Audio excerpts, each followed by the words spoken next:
Hey guys, Bubs from the future. Video you're about to see has no ending.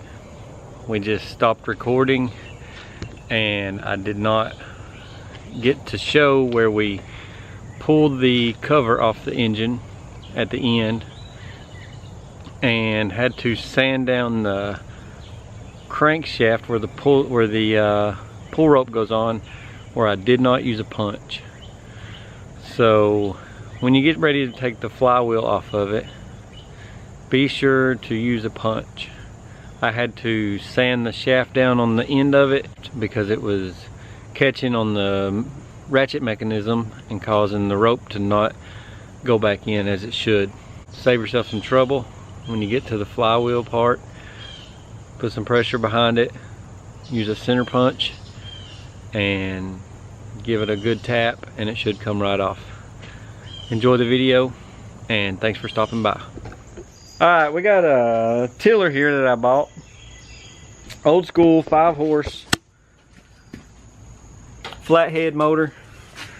Thought I'd do a little video on how to take it apart to clean the points, because a lot of the new school young guys now don't even know what a point is. I've done it a couple of times. It's been a long time since I've done it, so never mind the stumbling around and scratching my head, but here we go, let's get in it. Alright, you got 3 bolts, one at the top and one down here in the corner and one over here in the corner, which I've already taken out. And your starter comes off. Pretty simple.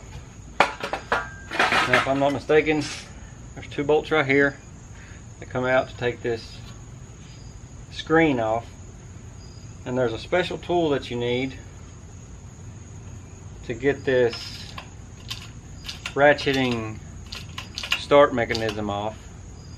But I have a special tool that my dad handed down to me called a hammer and an extension off a 3/8 drive ratchet. Screen. 2 little bitty screws. From the factory, it's 1/4 inch, but I've been known to, when I was younger, to put whatever I could find. These little tabs here, where your screen was bolted to, that's where you got to be real careful.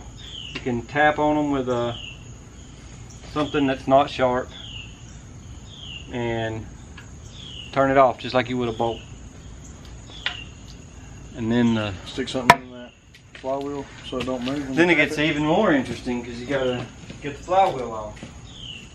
Do you have a flywheel puller? Yeah, it's called a hammer. Oh yeah, that special tool. Walking loads. You can get something as of this piece of pipe and catch that, but you got to be careful not to break the ears off. It's not real important because you can just leave the screen out. For a go-kart it wouldn't be that bad, but if he was putting it back on a tiller or a lawnmower, it would suck grass up in there. But it's supposed to come off. Whether it does or not, I can't promise you. I can't tell you how many blood blisters I have from doing this. That was it right there, wasn't it? I need it right there on that compression stroke.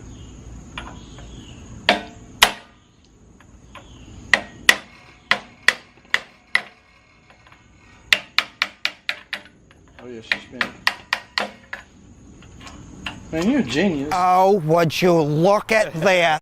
Man, you're a genius. What the heck is that? Man, you're a genius. It just spins right off. And you do not want to take these apart. I hear bearings in there. I made that mistake as a kid. They will snap apart. And there's little ball bearings in there and a star-shaped gear that works as the ratchet. And it's a monster to get back together. Well, it was as a 13-year-old kid. Might not be that bad now. There's a washer back here. You want to be sure to keep that. There's a keyway in this flywheel. You definitely do not want to lose that. Or you'll be asking your dad to go to the store and find you a keyway. And your motor will be sitting here for a week until he remembers to go get you one. The way I got these off, I'd put a little pressure behind it and a little tap on the shaft with a punch. You want to use a punch. You want to use a punch. You want to use a punch because you don't want to booger up this shaft. Guess what? Never happened. You don't want to push on your block a lot because you don't want to crack your block. You just want a little pressure on it. So when you hit it,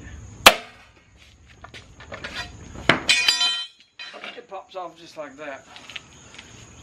Y'all know how hard that was as a kid to get that off of there. Dang, I missed it. About how to drive my Escalade. You can, while you've got this off, would be a good opportunity to kind of just get the rust off of your magnets and to clean up your coil a little bit. This one's been sitting in a barn for 30 plus years, 20 years.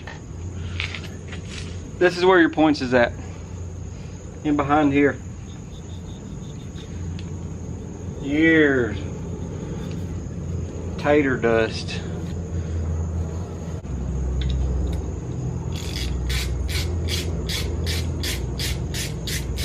Another 1/4 inch screw. There's two right here that hold this cap on.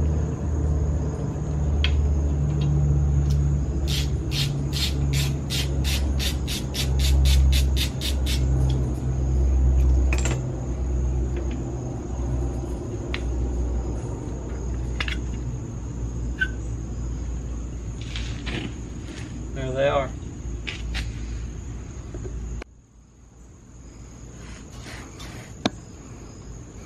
There's your points right there.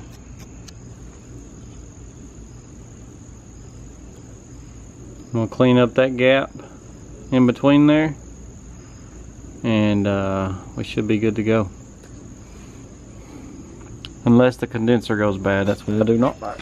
Alright guys, I went ahead and put it back together. Save you the hassle. It's all everything I've done in reverse. I got spark. Check the spark. I'm gonna spray some ether because this tank is nasty. I look down in there. It needs to be cleaned, but I just want to see if it'll fire.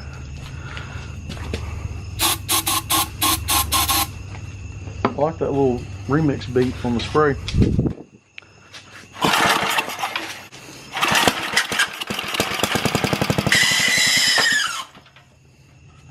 Put some lube on that.